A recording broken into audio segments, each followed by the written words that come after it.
Attention, citizens of fair Gotham, welcome once again to Bat Minute Beyond. Chunkz of the Joker. That never sounds like appealing to me. Because you said it's supposed to be Bat Minutes Beyond. That makes it more appealing, John. Yeah, Come on. It makes it sound hip and cool. This is the show that is ready to hit the club. I am one of your hosts, John Parker. And I'm over here, tanned and rested, and ready to give this town a wedgie again. Oh. It's me, Niall McGowan. And we all know you're always down the club. There's a moment in this, like, I've never empathized with a Batman more than Terry McGinnis sleeping in that nightclub. That's very Niall. That's very Niall. But people think of the John Mulan. No, that has happened to me many, many times. Like that is a picture of my early 20s right there. And we love you for it. We do. But we are joined by some very special guests, returning guests, but teaming up. The titans of podcasting, those damsels who discuss. Indeed. It's Gali and Alexia. Indeed, it is us. I'd like to say that one of us is the boy wonder, but I don't think either of us are. I'll be the boy wonder for a minute. You want to be the boy wonder? Okay. Yeah, I can do that. Hi, I'm Batman. I also want to be the one to... Sweet. And I'm Robin. And I want to point out that to make your show even more hip, it should be like Bat X Minutes X. Oh my God.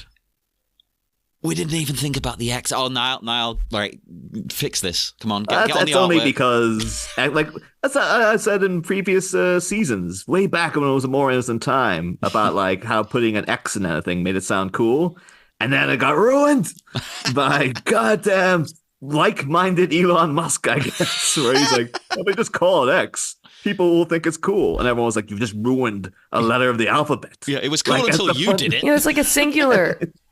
Yeah, a singular X isn't cool though. It's like it's the plurality of X's in the MySpace username. It's the aggregation of X's that actually like makes it a thing. A username. Yeah, I did have a username with X's. I think it was my Xbox username, but it wasn't like it.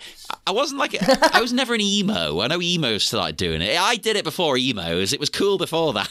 Yeah, they were made back in the 90s. David Cronenberg making Existence. Oh, yeah, that was X's and Z's. Z's for our Americans. Yeah, so he was like, well, back in like 98. It was like, oh, Dave Grohl. And that, I think even then, that was like him as like old man getting like, yeah, I'm hip with the kids, right? Like, yeah, Existence. Video games. That's what you're into, right? Oh, geez. You know what? I think that name alone put me off ever watching that film. Oh, it's a pretty good film. I've heard it's pretty good, but the name angers me. Existence. It's like, come on. Well, I think it's supposed to be the name of a crappy computer game. I know. John, it sounds like it's giving you an existential crisis. Existential. Yes, absolutely. Get out, everybody. Get on. We are here to talk about minutes. We still haven't got this down. 11 to 15. That's right. Mm-hmm. And the minutes start with the threat of a firing, and they end with a coward ducking our main man in case of a firing. But up front, though, you know, you two damsels, and people are wondering why we're saying that. You two both host a Disney rewatch podcast called Damsels Who Discuss. So we're not just getting incredibly misogynist by calling you damsels all the time. We're going to start calling you dames. But no, should just ask up front, like, what's your relationships with this film? Like, were you big Batman? Because Gali, I know you had your toe in the comic sphere for a while there. Yeah. And you know, Alexia, like, you know, what angle are you coming at? Both Batman Beyond and this film in particular. My answer is going to be shorter, so I think I'll go first. I've never seen this show, and I've never seen this movie. Oh, wow. I have seen these 5 minutes of this movie. So, yeah, that's my history. So, end of story. And so are you just like baffled as to why, like, is that old man Alfred? And why is Bruce Wayne so young in this? And what's happening? So, no, I did bring up that I was going on the show to my boyfriend, and he got very excited, and he was like, oh, Batman Beyond. And then before he continued talking, he was like, do you care about spoilers? And I told him, no, I did not. So he gave me the premise of the show, which did give me the context of the movie going in. So I was like, no, I had a basic idea of what's happening, but I don't know who, what, when, or how. So as far as you're aware, this is the legitimate Joker that shows up in this. Not that I'm saying this. I was about to say, hang on a minute. There's a nuance to that. Well, we'll get to that in due time. But I would advise watching the rest of the movie, actually. I will say it does seem interesting. And I think last time I was on the show, I did mention that I really liked the new Harley Quinn TV show, which has a similar vibe to, it seems, this era of animated Batman shows. So I can't really do more than one like IP show at a time. So I'm like, I got to finish Harley, but then I do want to watch this. This seems really cool. I dropped off of watching animated Batman with the original Batman, the animated series. So as much as I know about Batman Beyond, which I've just kind of acquired by osmosis, I had not seen this movie before, and I never actually watched the full like Batman Beyond TV series. But I did watch this. I was a bit worried there was like, oh, we got two people who have not seen the whole movie. Really got to tiptoe around this thing. I watched the clip and I was like, I have to watch the entire movie. Because at the first I was like, is that actually Mark Hamill playing the Joker? Like, that's what made me want to watch the rest of the movie. It's like, I could just IMDb it. But now I'll watch the whole film just to make sure that it's him. You know. But that's also how I knew that it's the real Joker, because I'm like, it's Mark Hamill's Joker. But also, like, I have Google, and enough people have spoiled things for me around in my life. So I'm just kind of like, I don't know the exact plot of the movie, but it's like, I know the very basic framework. But it doesn't mean that the rest of it isn't interesting. So I'm like, who are these minor characters? What, why, how did we get here, and what's going on in the... I've had several people this past like 2 weeks, because I recently finished my 2-year-long week-by-week rewatch of The Sopranos. So it's like, oh, it's amazing. And everyone, the amount of people who have said to me, like, yeah, I kind of want to watch that, but like, I know the ending. Like, I saw the clip of the ending, so like, I think it would be ruined for me. And I was like, no. The actual ending of Sopranos is just like superfluous. Like, it doesn't matter. Like, it's not a like the whole last season doesn't have anything to do with the rest of the show. Basically, it's just like they play Journey in the last scene because it's about the journey. You know, it's the whole yes, thing. It is.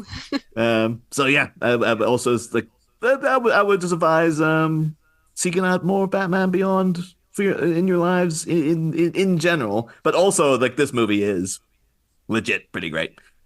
So there's some very, very powerful moments. Which like me and John will get to in due time, but like there's it gets pretty intense in this one. I think the environment designs though in Return of the Joker are ridiculously silly. Yeah, like yeah, everything is way. Massive. Yeah.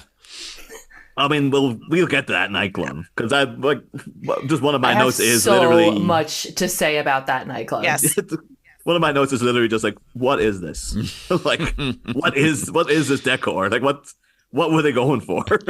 But, so, I mean, at the start of the minute, obviously, you know, we are back as Bruce finishes his sentence from last week, because we were speculating, what's he going to say? What's he going to say? And he finishes by saying that either the dude gets with the program or he'll start emailing his resume.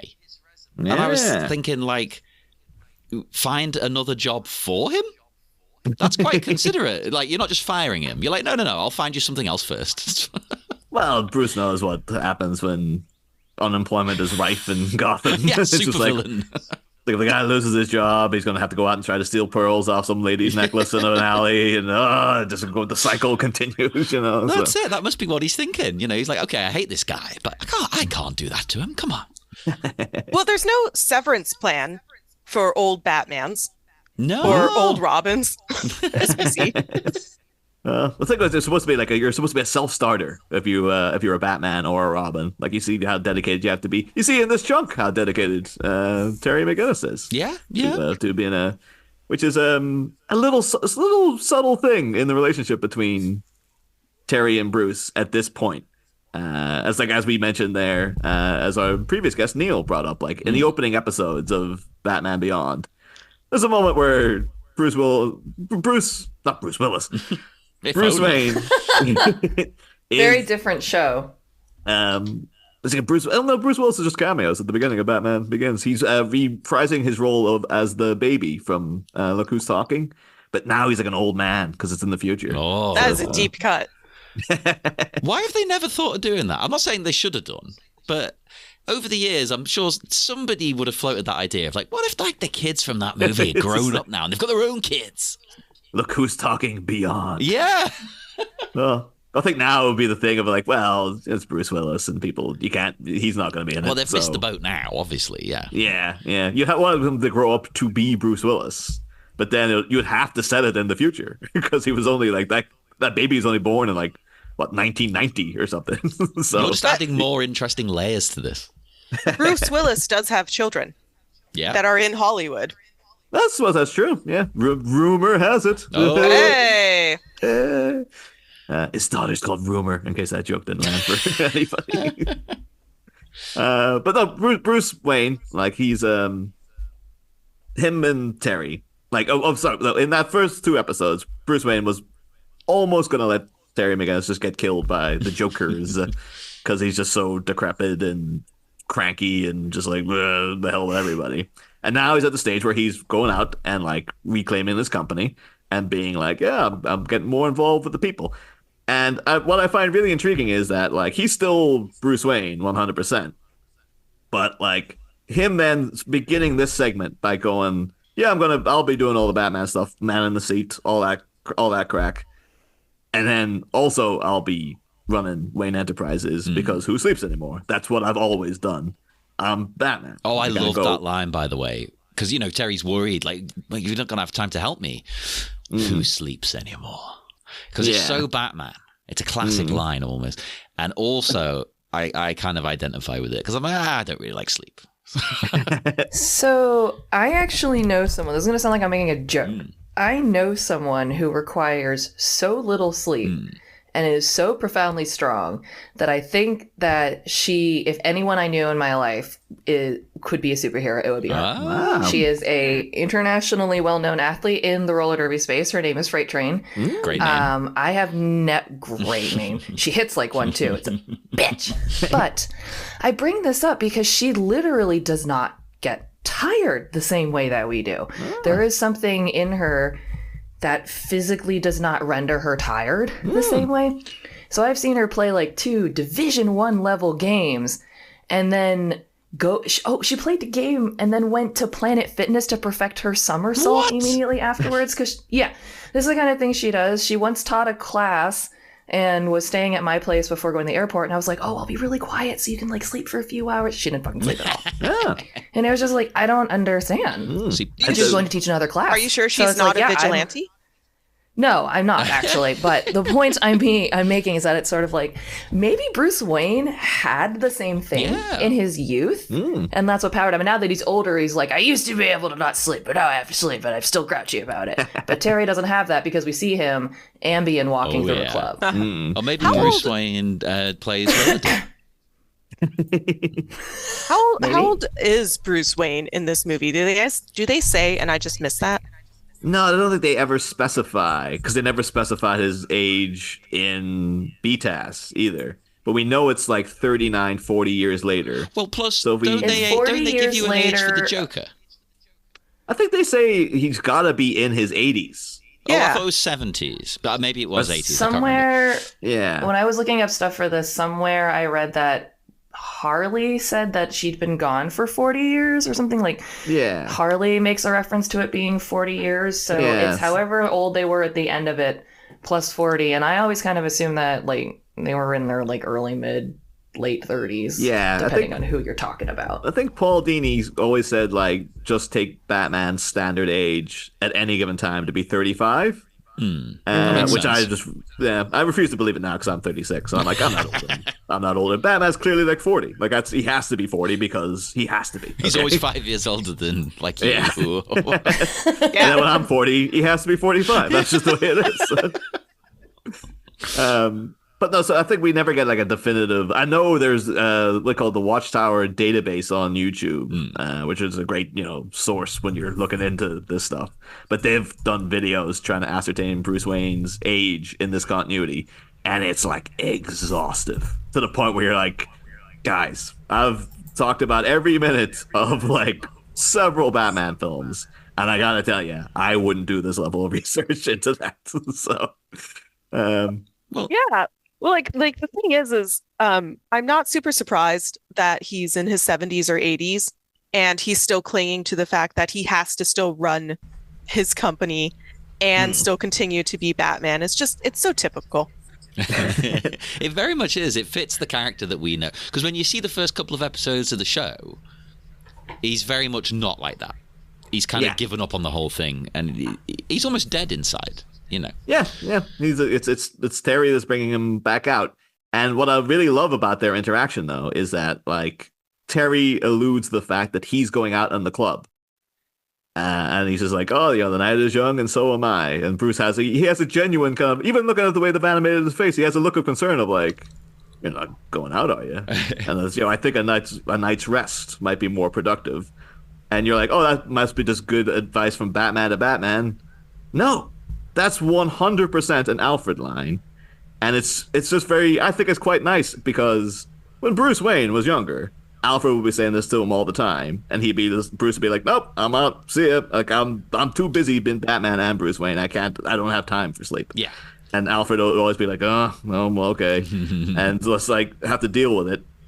And then in molding his protege, Bruce isn't kind of going, "Good, you're damn right. You gotta like burn the candle at both ends. That's what Batman is. Like you have no time for sleep." He genuinely is so much more of a father figure to him now that he sees like a young kid and is just like, "Well, you want to take care of, make sure you get some sleep and stuff." And yeah, like, he gets it now. He cares more about Terry than he does about himself. Basically, like he's kind of going like, "Oh, I'll be fine. Like I can do that. Like I don't mind being tired, but you should like make sure that like eat your oatmeal and like drink your milk and stuff, kid." I think that's sensible. You can be responsible for your own destruction and downfall. That's fine. You don't want to inflict that on someone else, Well, like maybe Bruce was just like, I knew my exercise regime and my diet and stuff, and like I know you're out there just eating cheeseburgers and like you're like you need sleep. I didn't need sleep because all I was doing was guzzling fish oil and like back in my day we were tough. Doing roller derby and his freight train and stuff. Like that's what I did to keep myself going back in the day. Followed the Popeye diet. Yes, exactly. Although you bringing up freight train again there, that sounds more like a villain. Oh, 100%. Yeah. I think she's actually a super villain. Yeah. Well, it's very similar to Juggernaut, right? From X-Men. Exactly. Like the name Freight Train just sounds like Juggernaut. Yeah, and also I was thinking Rhino again from Spider-Man even. But then DC can swoop in. It's just like it's not as if the two companies don't like constantly rip each other off. Exactly. So. That's what all these comics are based on: stealing each other's ideas. Well, I mean, there's a whole thing of like just looking at like, well, Terry McGinnis, young new version of a well-established character, teenager, stuff like that, dresses in black and red, and then a couple years later. Marvel came out with like, "Yeah, we got a new version of Spider-Man." And he dresses in black and red. Yeah. And he can turn invisible. And he's got all these cool new powers where he can electrocute people and stuff. It's like, I remember seeing a character like that. Very similar about 15 years before this came out. Clever. They know what they're doing. Well, it's also just like Aquaman and Submariner. Yeah. It's the same guy. Yeah. I didn't realize there was somebody called Submariner, and that's the worst hero name. Awful, it is awful. Yeah. His name is Namor too. Namor the Submariner. Excellent. Yeah. I remember also like for years just seeing it in print and been like, "Oh, the Submariner," and then been told like, "No, it's the Submariner." And like, what? It doesn't make it better. Yeah, a kid wouldn't know the word Submariner, so you had a logical way of reading that. Yeah. So like when people would say Submariner to me and they'd be like my age, I'm like, where the hell were you getting it from? Like, now Terry here though, sort of tying into what we were on about before that, he might think, "Oh, I'm fine," or he's giving that appearance like, "Oh, I'll hit the club, I'm all right," but he's clearly in a lot of pain. Yeah, he's trying not to let it show, but he got pretty badly beaten up, and you can tell he's even in the animation. He's kind of like, oh crap. I know Will Friedle's second moan, because he does it kind of like, but then he does another little, like a really wimpy little, like. It actually was just like Batman wouldn't moan like that. What are you talking about? Well, he's still getting used to it. God damn it! Cut some slack, you know. He has to find his pitch. That's the most important part of a Batman, isn't it? Finding the pitch of your voice. Totally. Yeah. That's why Bruce is sending him home, though. He heard that second moan. He's like, I need to get a replacement right now. Like, I like that the second most important part about being a Batman is going to the biggest, emptiest, hippest, laboratory influenced machine shop club I've ever seen. You know what it reminds me of? No. The club in Futurama that they go to that's in space. It's just this massive space station. And that's it. It's gigantic and it's in space. See, I've never seen Futurama, so I was going to say this looks like where George Jetson works at Spacely Sprockets. It has that factory kind of look. It's the same thing. Basically. To be honest, I've been to many clubs that if you saw them in the day, it would just look like a warehouse. Yeah. But, you know, you it's set true. up some smoke machines, get some lights going. Oh, it looks nice. yeah. Yeah, but I think I'm just surprised by how big that space is. It's huge. For the like 12 people that are in there, it's a real big space. Yeah, this could be like a Tuesday night or something. It could be just like, they're just going. They're going, whoever's there is going hard though. Like everyone dancing. Like there's no one in there who's just kind of like, wee. Everyone is like, this is the night of my life. Yeah. It's got a proper, I guess these things never age because it's got like a Euphoria kind of vibe to it. Like, it's like, oh, this show's going to turn real dark if it gets into Euphoria territory. Has Killing Eve vibes to me. Oh. I thought you were going somewhere with that now. It's like, Well, there's a scene. Have you guys seen the show? Yeah. There's a scene. Okay. There is a scene, and I think it's season 1, where they use the visual effects of a nightclub, and it makes what would be a very boring-looking stabbing look pretty cool. Oh, I know the bit you yeah. mean. Yeah. Yeah. I remember when devastated that character went because he used to be that actor used to be in a show called The Thin Blue Line. Yes. And his character was the best, the DC Grim, you called him. And he was just this cranky asshole. And he used to always come in and just go on the rants to Ronak and going like, I've had it up to here with your namby-pamby, zip-zoop zamby. And he was just like every episode, that it started off the same way, but it would just get longer and longer and longer. These like zippity poppity hippity coppity up my, like it just keep going on and on and on and on. But, he was great. I mean that. And then we showed up in Killing Eve. It's like, oh, he's really nice in this. This is weird because I was so used to him being a prick. I feel like living in Liverpool, we whether it was good or not, we had to watch Killing Eve because Jodie Comer being a Scouser. Yeah. So I think everyone in this city was forced by the government at gunpoint to watch the show. Oh, that explains Also it. taking some hints from our country, I see. Yeah. Actually, I mean, that's true. We were forced at gunpoint to watch the first season of American Idol. So we get it. And then Terry McGinnis sleeping in the corner there is a direct visual representation of me watching season 3 of Killing Eve. Oh. I didn't watch season 3 because episode 1, they lost me at episode 1. Oh, me too. I have never been such a, like, I've never gone from such a hard sell to a hard pass Yeah. as quickly as I did from the finale of season 2 to the opener of season 3. It was like, this is a bad show and I'm over it, and I'm just gonna sleep dance walk my way away from it. But no, though the shot though of Terry asleep in the club is actually a visual representation of me in Fab Cafe, circa 2007 or so, when I'd get all hopped up and people like, yeah, we're gonna have the night of our lives, and then it's like 2 a.m. I'm like, I can't do it anymore. Oh, you tried, bless you. You did try. My body I have was always weary. been that person that needed sleep. Like, I've never been that person who's able to, like, rally, let's go an all-nighter. I'm like, no. I remember the last time I went out, I was getting an Uber to go home, and the rest of my party was getting an Uber to go to another club. Oh. And I was the only one that bailed. See, I want to be the all-nighter. Like, I really want to be like, oh, I don't want to have to, like, clock out. I want to be like engaged. I want to stay up all night and stuff. And then it is just a matter of just like, oh no, there it is. Like I physically can't do it. I love that you've called that though, because if we're ever out at someone's house drinking, you can see it suddenly in your head. You're like, no, I'm done. Like there's like a single moment where you go, I'm out of here. Bye.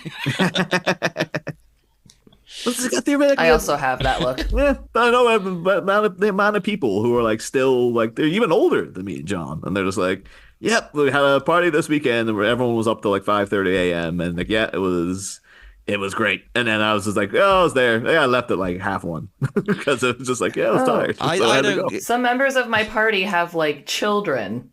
Adult children. They're in their 40s and 50s, and I'm still like, bye. Oh, well, that's why they can stay up so late, because this is the only time that they get away from their kids.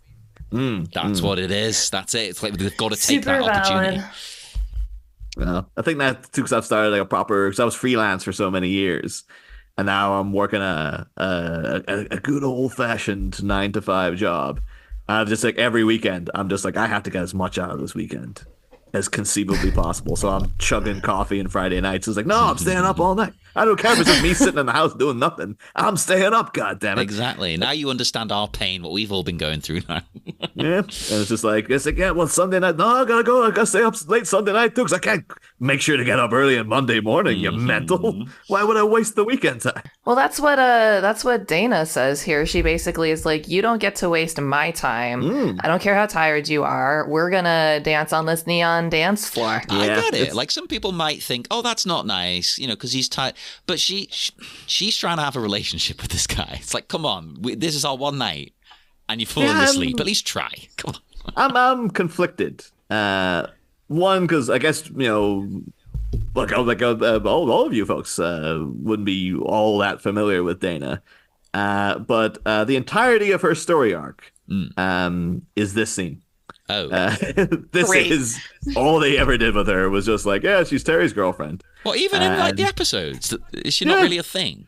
There's always like repeated storylines of just tell Dana the truth for the love of God. She's always going, what? Oh, you never have time with me because of your night job with Mr. Wayne. And it never... Oh, she's the MJ of this. Oh, I hate that trope so much. But they don't even have like the the common decency to like have because MJ got like that Spider-Man cartoon she get like sucked into another dimension or something, and they replaced her with like a water version of MJ or something like that. And there was the classic scene of Spider-Man discovering she was fake and doing the big. Sounds right. That's also just such like a thing in the comics where MJ would just get stolen, basically, and Spider-Man has to either save her or teach her a lesson. Yeah, that's weird. Yeah. But no, the Dana is very much the MJ or she's not even the Lois Lane, because Lois was always doing stuff. This little thing of like, oh, she doesn't know that Terry's Batman, but also like, and Lois didn't know that Clark was Superman, but also Lois was doing stuff. It's like Dana was like it feels like they had big plans for her because she's in the opening title sequence of the show. They make a point of like going, yep, she's gonna be a character. And then they were just like, what if she got kidnapped by a rat boy? Oh, God. And that's legitimately an episode, is that she gets kidnapped by a rat boy. And who could forget Dear Rat Boy? Not even a man bat. She doesn't even get that. I think maybe that might have been a thing, though, because it's commenting on her relationship with Terry, whereas like he's absent, but he does care. And he's just like, he's her well-being in mind. And he's a Batman, whereas Rat Boy, and they do call him Rat Boy throughout the whole thing as well. So he's a boy, not a man. Is it Bart Simpson? Tragically not. But he has his whole thing, as it turns out, that like, yeah, he seems like he loves Dana, but he actually, it's all for his own purposes. He doesn't have her best interest in mind. All he has is like, yeah, you're my like trophy, basically. I want you here. Oh, that's a shame, because I got the vibe here just from this that he does care. Like he's not trying to like blow her off or anything. He's like, no, I'm trying. I want to be here for you. And Terry does care. Like that's the Rat Boy. Oh, the Rat Boy. Okay. Yeah, the Rat Boy is just like, yeah, like you're my prize. I care about you. He only really cares about himself. Oh, that makes sense. Whereas Terry, Terry is always just like, the reason he's not around Dana is that he wants to be, but duty calls. Yeah. And it's the kind of perpetual thing of like, in a lot of superhero stuff, and particularly the Sam Raimi Spider-Man trilogy hinged on it. Mm-hmm. It's just like I know this person needs your love and affection, and like they love you. Don't they deserve your attention? And they'd be like, yeah, but I gotta like, you know, the Joker's back, for Christ's sake. I gotta do something. Like I can't. Someone has to step up and do this. And yeah, you know, the honorable thing either would be to tell her, or to just, you know, dear baby, welcome to Dumpsville, you know, and decide which way you're gonna go with that. But it is quite an interesting. Because even in the movie The Incredibles, when the superheroes get to a certain point, it's sort of like expected you reveal your identity to your partner. You know, Miss Frozone, his wife clearly knows who he is, and you know, Mr. Miss Incredible know who they are. So I wonder if this is sort of like the same rules, where it's kind of like there's a period of time. You have to hit a period of time that the like superhero convention came up with. They're like, can't tell him till then. It's like common law marriage for superheroes. It seals the deal. Yeah. Yeah. Once you've been together for 7 years, 7.5 years exactly, then it also applies for having your partner on a podcast. Because if you just get like, you got like a new girlfriend and you're like, hey, come on my show, and then like 2 months later it's like, oh boy, that episode's awkward to go back and edit now, huh? Yeah, we know people who've done that, and I don't think it was a good idea. No. See, I would do something like that, but I would leave it up. I don't care. That's the conclusion. Whatever, we came to that conclusion when we were talking about it off mic last week. Once it's out there, look, just roll with it. It's fine. It's a part of your life. Yeah, this was my life. Can I ask real quick, because we have not addressed this about the look of this club, and it has been the one thing that was like on my mind the entire time. Why is there a 30-foot lava lamp in the middle of this cavernous club? I don't know, but I'm so happy that there is. I am too, for later purposes that I won't discuss for right now for spoilers, but why? Because it looks amazing. It feels like it's like oh, we're doing a retro fusion thing. So it's like the 60s with this giant lava lamp, and then whatever decade had blobs with spikes in them, and just dotted around the whole club. That's the future. So it's a melding. Yeah. That's yet to come. Yeah. That's the ghost of designs yet to pass. Man, I don't know if I like this bright new future. No. You know, the thing that got me is when he sits down, you know, to try and, I don't know why he decided to sit down to try not to fall asleep. That's the worst thing you could do. But when he's sitting down, behind him, there's these like weird pods. Yeah. And I don't know what they are. They look like you'd go in them to like kill yourself. Suicide pods? Yeah. Yeah. This is... I had a very less dark question about that, which was I don't like coffee. Do they serve coffee in clubs? Oh, I think this is operating, because this entire show was created because WB kids wanted a Batman version of Buffy, basically. And so I think this club is operating under the same warped reality rules of the Bronze, where you're like, there's a nightclub that only teenagers go to who aren't legal enough to drink. And they just go and eat muffins and drink coffee and dance to like the latest hip tunes that are going on.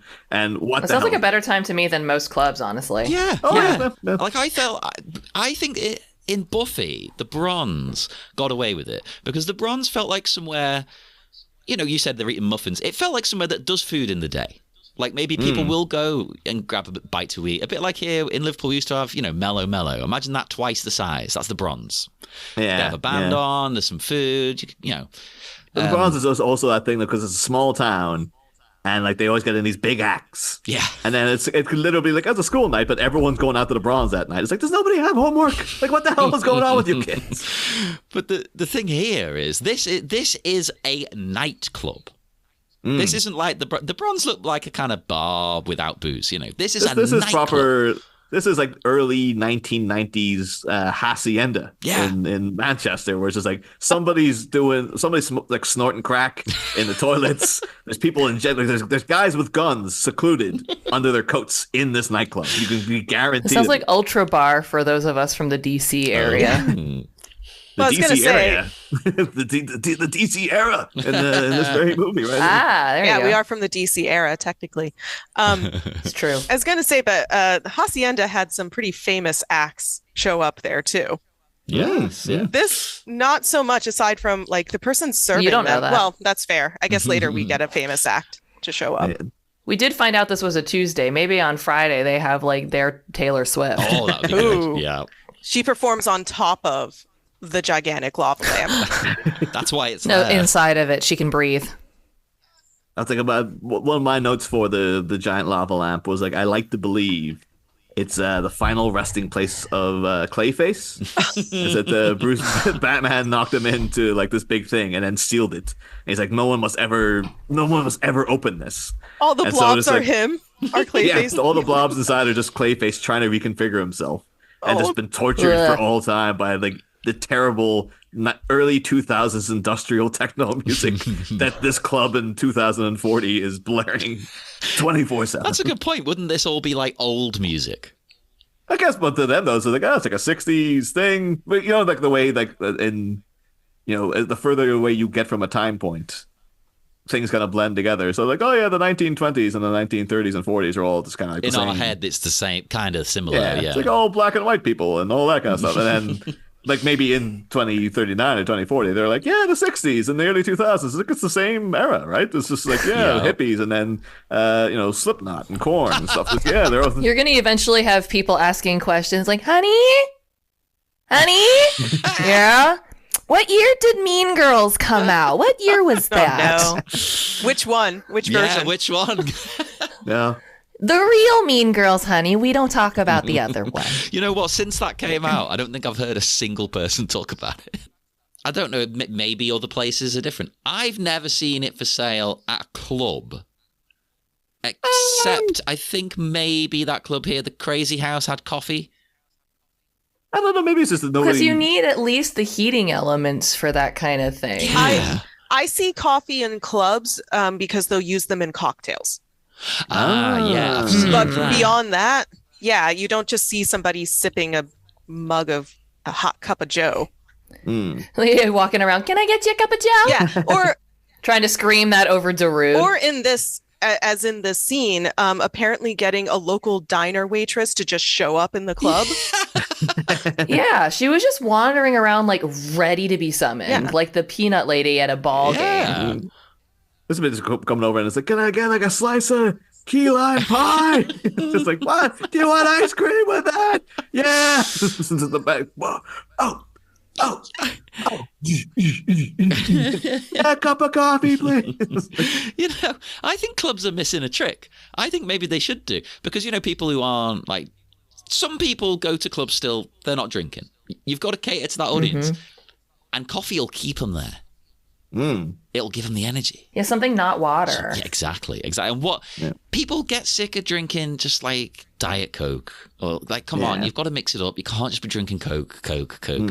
That's usually the only goddamn thing on offer for people who aren't drinking. Oh, nowadays it's a bit better with the non-alcoholic beers and things. But we get one of my favorite sort of things, you know, because you get Dana, she handles it quite well when he starts falling asleep mid-dance. Right. I would say beautiful animation too. Like I think it's really well done. Just that, like just all done to, you know, silent facial expressions, and just you can tell exactly what's happening, and you can see how she's reacting to it. So it's like, yeah, it's really well animated. I love her reaction to it because she kind of pokes fun at him and winds him up by saying like outrageous nonsense to see if he's paying attention. She knows he's not, and he isn't. Because he's fallen asleep. But the thing that gets me, this is what makes me laugh. He's so out of it that he almost gets with a random woman standing nearby. And his excuse, sorry, babe, you know, guess the day was longer than I thought. Oh, yeah, that old excuse. You disgust me. Oh, it was a mistake. I didn't mean to slip my tongue into her mouth. Oh. There was a music video that I saw probably in the 90s, and I was in another country. So I have no idea who the singer was, but there was this crazy thing where I think this guy is telling his girlfriend what happened, and then it flashes back to like this girl on the phone in her apartment. There's an earthquake. She falls through the ceiling onto him in bed, but she was like wearing only her bathrobe, and it got caught in the ceilings when she fell through, so she was naked on top of him, and he was asleep naked in bed, and that's right when she walked in. I was like, it's not what it looks like. To this day, I'm still like, this is the funniest thing I've seen in a music video. I feel for him. That happens to me all the time. All the time. Yeah, with those unsteady ceilings. There were like a series of old MTV ads that kind of did the same thing. Like there's a it was a comic book. Is that maybe what I'm talking about? No, because you're talking about real life. video. Yeah, this was like a comic this was panels. real life people. And like the whole premise was sex doesn't just accidentally happen. So like the comic panel would show like a girl riding her bike on a skirt, and then a guy rollerblading, and then the next frame is the girl's falling off her bike, and somehow her panties came off, and the guy trips and somehow just ends up in her. It's happened to everyone, Yeah. Common mistake. And that's his excuse here, basically. It's the same thing. Like, I don't know. It just happened. Well, maybe Terry does this all the time too. He's like, oh yeah, I've got he's got hoes in different area codes. Or is this where we find out that he's losing his vision? Oh, it's tragic. He's becoming a bat. Yeah. Although that's a lie. Bats actually can see. Very well. Mm-hmm. Oh man, and then if he was having to depend on his hearing, going to this goddamn club, His echolocation. Yeah. He's screwed. He's the worst bat of all time. It is a bat with the constant case of tinnitus. That's the thing though, because when Bruce Wayne was out, like you always knew he was supposed to be billionaire, philanthropist, party boy, but you never seen him out going ish, ish, ish, ish. And it was '93. He old school Bruce Wayne could have been at the Hacienda in Manchester doing ease like off. I want to see him on little ecstasies that have Batman on them.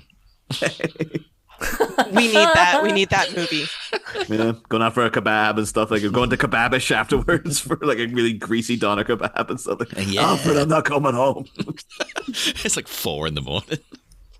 Deciding whether or not he wants to text Catwoman. Yeah.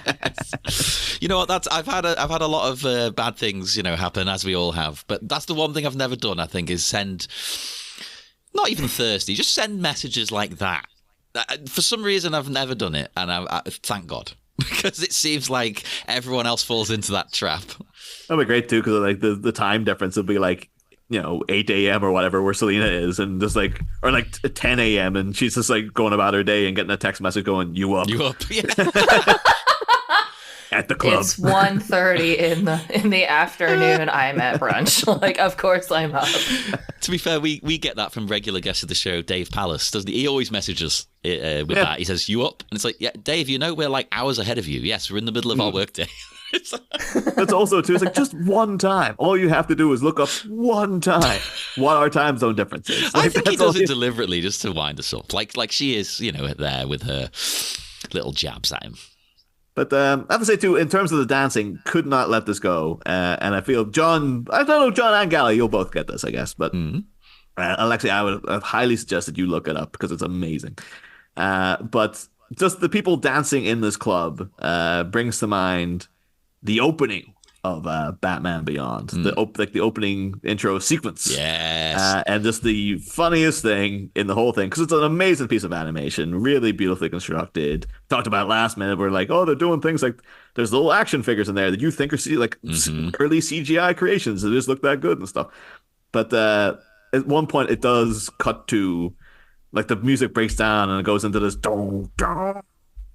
And there's just a bunch of random dancers for no reason. There's a bunch of random dancers, and there's one guy in the middle who's doing this tight shoulder shuffle, and it just looks like the dorkiest brat in the universe. It's just kind of doing this like kind of dance. And you're like, John, I think I saw you posted on Facebook saying you needed some dance moves. I really just think you need to steal a bunch of whatever the alignment exercises people are doing in the background here. I actually might. That's the kind of thing I get inspiration from for stealing moves. I always get these grand ideas of like, I'll watch loads of Madonna videos and steal her moves. Turns out her moves, you actually can't do them to anything I do at all. So this could work. But also, I think all of those people in the background are in fact the same person. If you look at them, they've all got the same damn hairdo. They're super close. Yeah, there's like 2 hairdos, I think. It was just the fashion, you know. Like a sea of Dee out there, just like a CC's. And one should also put a pin in because we'll come back to her later. We do briefly see Chelsea Cunningham from the show, who will reappear later in the film, which is she's in the scene in the background, played by Rachel Lee Cook in a completely wasted role in this film. But Rachel Lee Cook was in this movie. Mm-hmm. Josie. She's just like and this is like around the time of Josie, around the time of just after she's all that. Rachel Lee Cook is at her height. And she showed up for Batman Beyond, and they wasted her. Oh. And it's just a really baffling, like, you had her, and you had the Viking by the horns, man. What are you doing? Just briefly go back, because I've got it paused on this lava lamp. And not only is it a lava lamp, it looks like it's a supervillain in its own right. It looks like a weird alien, because it's got like a kind of mouthpiece looking thing, like a borderline Darth Vader looking grid in the front. There's all these wires poking out, and you're like, if you told me that this was like this thing came from Apocalypse, and Batman managed to destroy it, and this is the old Justice League, watchtower. Maybe it is. It crashed to Earth, and then Bruce Wayne's like, I'm getting my money back for that somehow. Open a nightclub in that damn thing. Well, Wayne Enterprises has its fingers in many pies. Yeah, they're very enterprising. Although now it's enterprising. Yeah, because it's there you go. Got to be cool. Got to be hip. That's the name of the club. Yeah. Wayne Enterprises. I just meant enterprising. Or maybe you put Little Wayne's Enterprises. He's like, I understand there's a current new hip rapper called Lil Wayne. I'm like, Bruce, he died 20 years ago. It's 2040, man. Oh, so you've decided that is when he dies. Okay. Yeah, I guess actually 20 years ago from 2040 did he die during COVID? Because that would have got him, I guess. We can only assume. Yeah, but no, that's my headcanon for this is, this is in fact the crashed, from some Justice League battle, the Watchtower crashed into Gotham, and Bruce decided to open this, and then the alien that took it down, Bruce took his helmet, and then decided to trap Clayface in there. Yeah, and that's his eternal prison is floating around watching. And it's almost biblical in a weird way. Yeah. You shall never be able to rejoin the living world, condemned to watch it as you cycle continuously and helplessly. And so Bruce knew the one thing Clayface loved more than anything was to dance. And he can't. He's forced him to watch dancers, and he can't even go out and do it himself. Well, but anyway, my problem though is it's fair enough to Dana to be like, come on, I want to spend some time with my boyfriend. Come on, no, you're not falling asleep now. We're dancing, we're having fun. But then to be like, okay, Megan, sitting him down and be like, get coffee and leave the pot, as if she's going to force feed him coffee to get an him entire jazzed up. pot's worth too. I love the way you're seeing it in a kind of like, oh, she's forcing him to hang out kind of a way. Whereas I saw it the other way. I thought it was quite nice that she even accepted the kissing the random woman. She's like, okay, just sit down. Let's try and keep you alive here. I was even going to keep him alive. Just like, oh, okay, you can just go home. But like, I'll flag you a taxi or whatever. I think she knows he won't go home though. He's like, no, we're having a night out. No, I just really felt like her going like, no, we've decided we're having this night out. Not just you. We have both decided this, and I'm going to like pour this scalding hot coffee down your damn throat to get you out on that dance floor again. Mm-hmm. That was the vibe I got from it. But you would assume though that this place is so cavernous and huge that they could have some chill out rooms or like nap pods or something like that. Like maybe that's what these other weird goofy shapes are in the background here. They're actually nap pods. I love that idea. A bit like those like pod things you get in Japan. Yeah, it's like a hotel, but like capsule hotel. That's it. A bit like that, but it's in the club, so it's like soundproofed. Yeah, that's actually a good idea. Especially it wouldn't be used for that, though. It would be used for nothing but drugs and sex, but occasional naps. There's got to be like a rule of like, okay, you can only get one person in there. Come on, don't even try. Remind me of that bit in American Psycho where it's just like, would you shut up out there? We're trying to do cocaine in here. Like all the guys pouring into the bathroom, into the bathroom stalls and stuff. But no, I think that would make sense if they were little chill out pods. But then I also think that these are just like the armored suits of the aliens that were invading. And Bruce has just left them around for decoration because they kind of look like those things in the Fifth Element. Yeah. Yeah, he's like, oh, I'll accept that. I was like, yep, those are dead aliens. Bruce is just like, postmodern decor. It looks great, right? I love it. Speaking of bizarre mise en scène, we then go to the frankly terrifying Jolly Jack factory with potentially the creepiest looking like machine or whatever the hell it is, like a storage silo or whatever that thing is in the background there. A face. Yeah. It looks like a silo where you would store something. It also, this is the most dated thing I'm ever going to say on this show. It looks like there was a character on English TV, which I think was from the 70s, but for some reason when I was a kid, it was still a thing. It was literally a bin. It was a trash can. And that was the BBC budget back then. It's just like they just drew a face on the bin. He was called Dusty Bin. Oh, that was Dusty Rhodes' father. I was trying to get to a Dusty Rhodes joke and could not make it. Thank you. In the chat. Oh yeah, he had feet as well. Actually, I forgot about the feet. I will send you a picture of. Great. I just looked this up. I am so sorry that your version of Mr. Potato Head was a gigantic garbage can. I think that's cool. I think it's cool. We're embracing trash, you know. Oh, no, I have seen that thing, actually. Yeah, Dusty Bin. I used to have a replica of it that I stored my toys in. He didn't have the feet, the replica. Oh, here's one with a crown on, waving British flags. That'll really annoy Niall. But no, yeah, this just looks like a child that's been, like, stung in the cheek by a bee or something because these giant red tumors hanging off its face. They're meant to be his rosy cheeks. Yeah, and then it looks so unsettling. It's just really like if you made that in the factory, you'd be like, "Can we just get this out of here?" Like, no.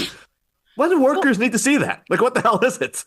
It's not raising anybody's spirits. We just have to have a weird oppressive overlord, Jolly Jack, glaring at us at all given times. What does the factory candy making?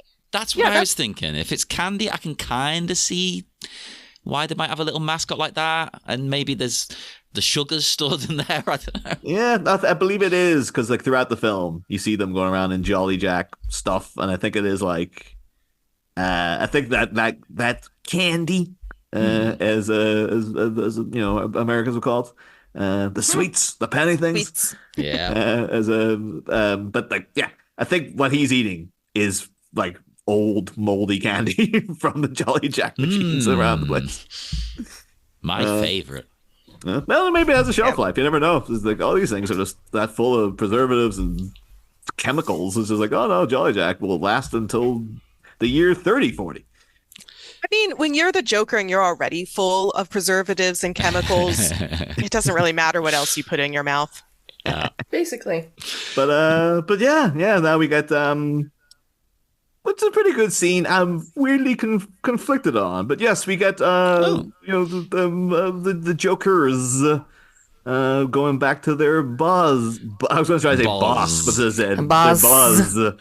What I like about it is we actually find, because when I first watched this, I sort of didn't pick up on this. We find out what he stole earlier in the movie. We don't know what it does yet, but he's like, okay.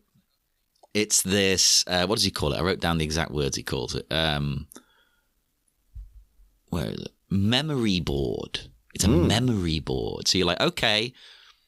So it's a component. So they're obviously going to need something else to go with it. It's got a little plug. Yeah. But we know there's a plan in place. They weren't just stealing like some money. Well, that's it. Yeah. As Bonk says, he's got us going off, ripping off geek junk.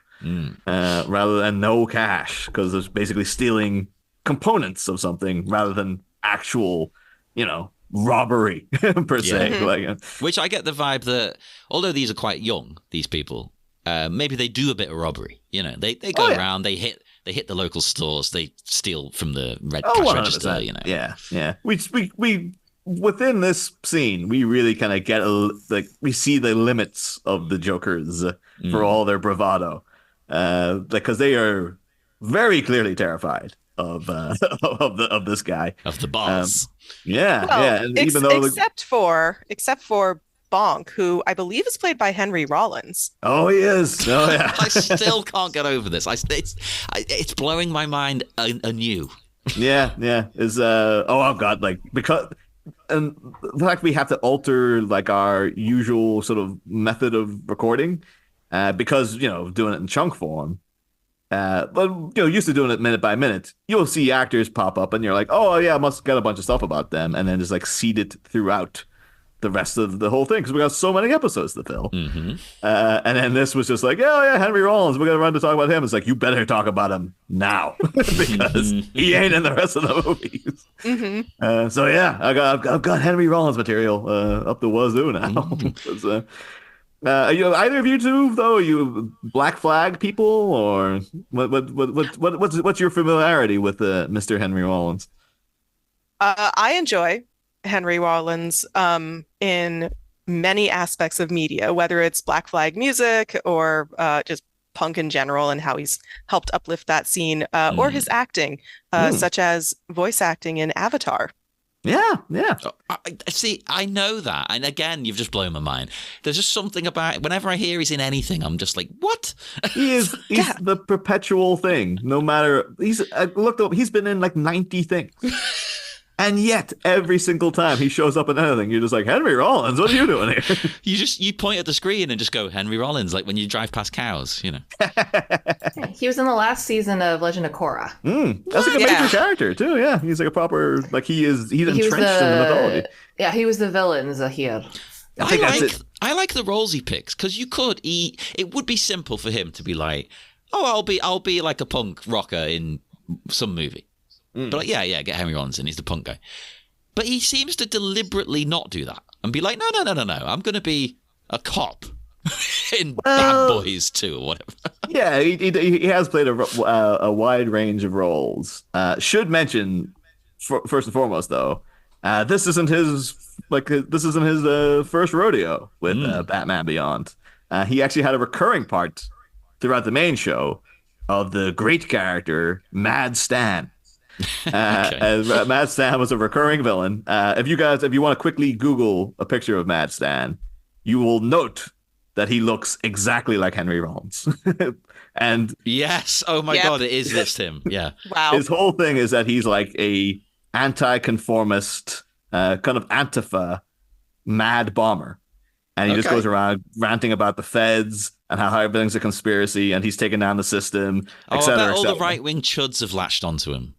Apparently, yeah, so I'm looking into him. I saw an article saying why he's like the DC version of the Punisher and stuff. I was like, what? Mad Stan. And does all this stuff, comes out, and he's got amazing lines just going up, just really funny stuff, really cliche, just like, I'm taking down the man, and all this kind of stuff. And there's even things in it where like he just comes across like he's like a pain in the ass to Bruce and Terry. And one of the points where he starts ranting about the government, Bruce says, like, you better take him down now because once he starts ranting, he's unstoppable. It's like ranting is his superpower. It all feels as though a little bit like it's a kind of like a piss take of Henry Rollins. That's a joke about his spoken word tours. Yeah.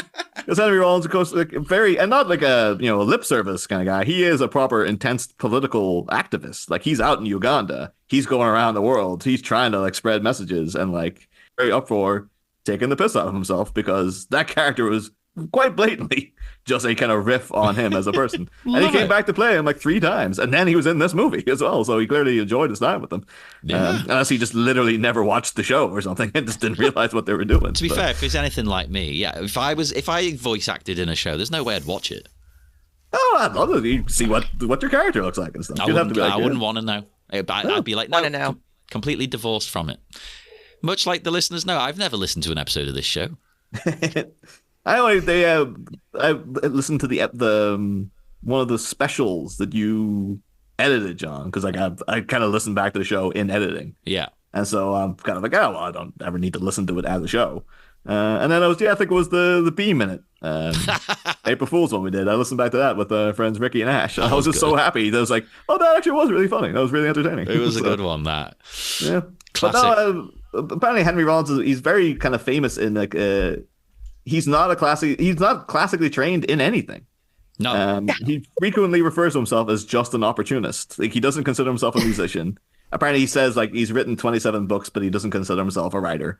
Yeah. And then, like people will ask him like, "Oh, would you do this if the role was right? Like, would you be in like the Avengers?" And he's like, "I will do literally anything if it just if I see an opportunity, I will take it." Like, it's like I respect that.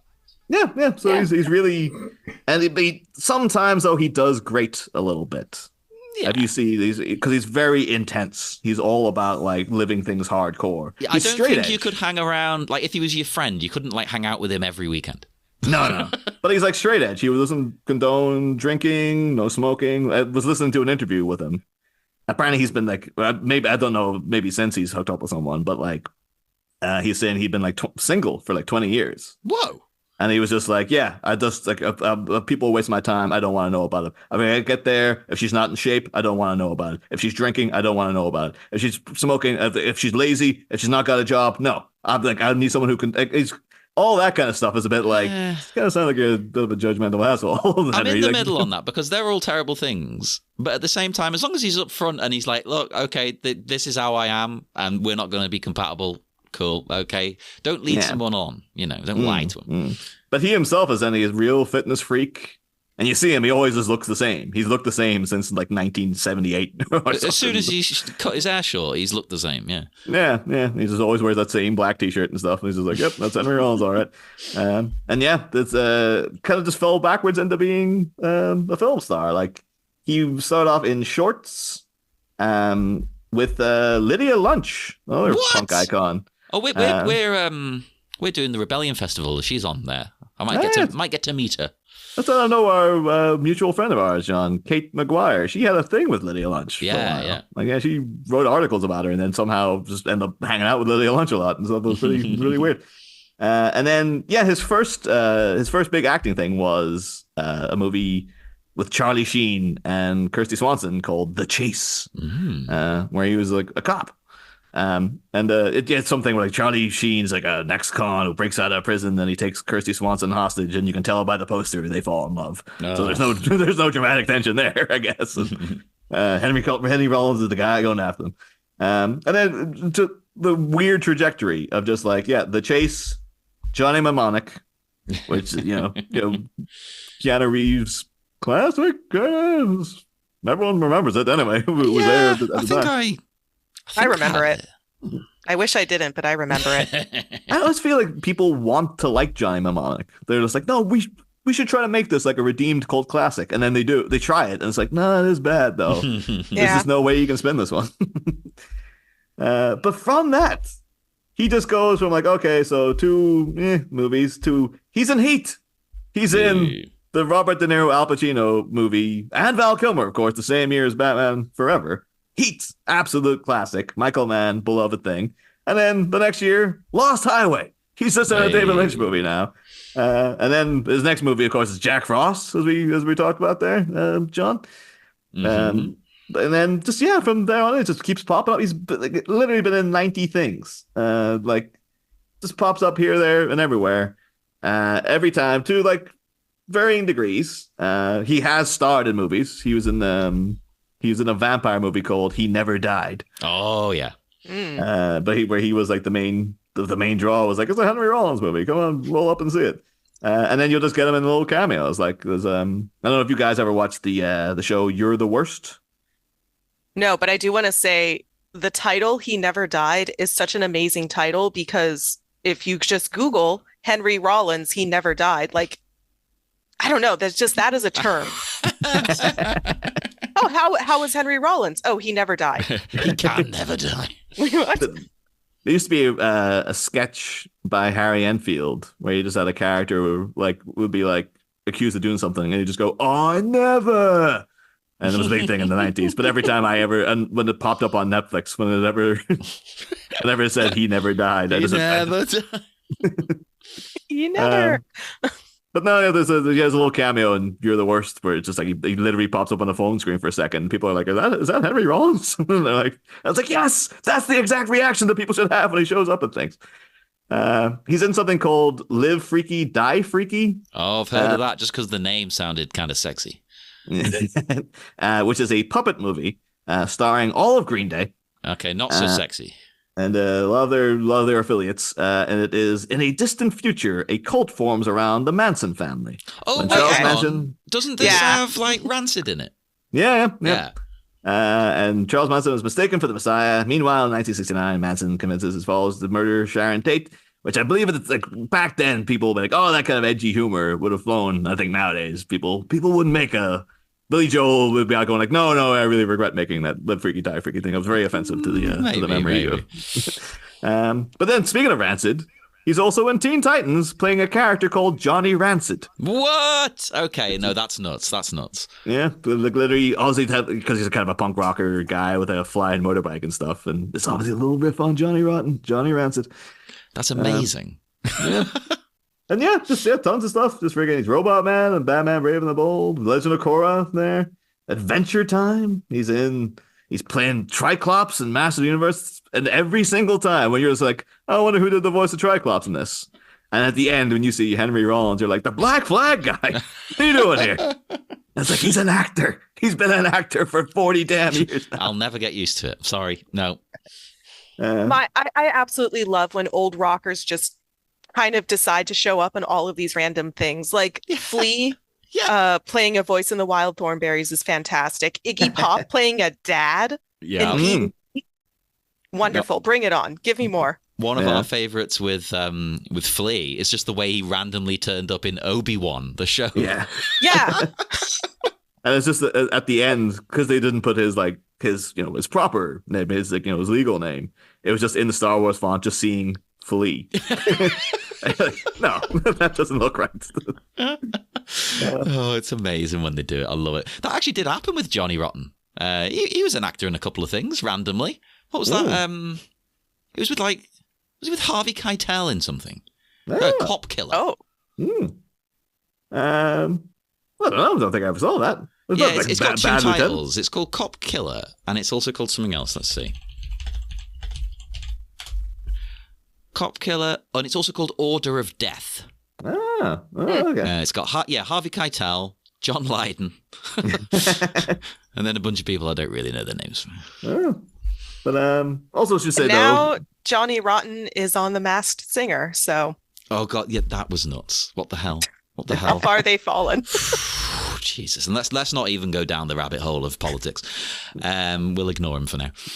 But although Johnny Rotten not been his real name, of course Henry Rollins is not Henry Rollins' real name. Okay, I didn't know that. I assumed it was his name. No, it's called Henry Lawrence Garfield.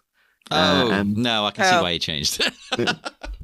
Didn't get on with his parents. Apparently they were there, but just like very absent and stuff. And it's alcoholic father, et cetera, but all involved in their work and stuff.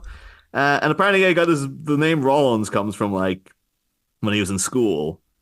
His buddy and him used to pass notes around talking about making up all these crimes and stuff. And then they attributed it to a made up like imaginary friend they had called Rollins. And so whenever like it was a recurring joke with his mate, this guy Rollins they knew, and then he became Henry Rollins and stuff. Wait a minute. Okay, so there is a new movie coming out called Ricky Stenicki.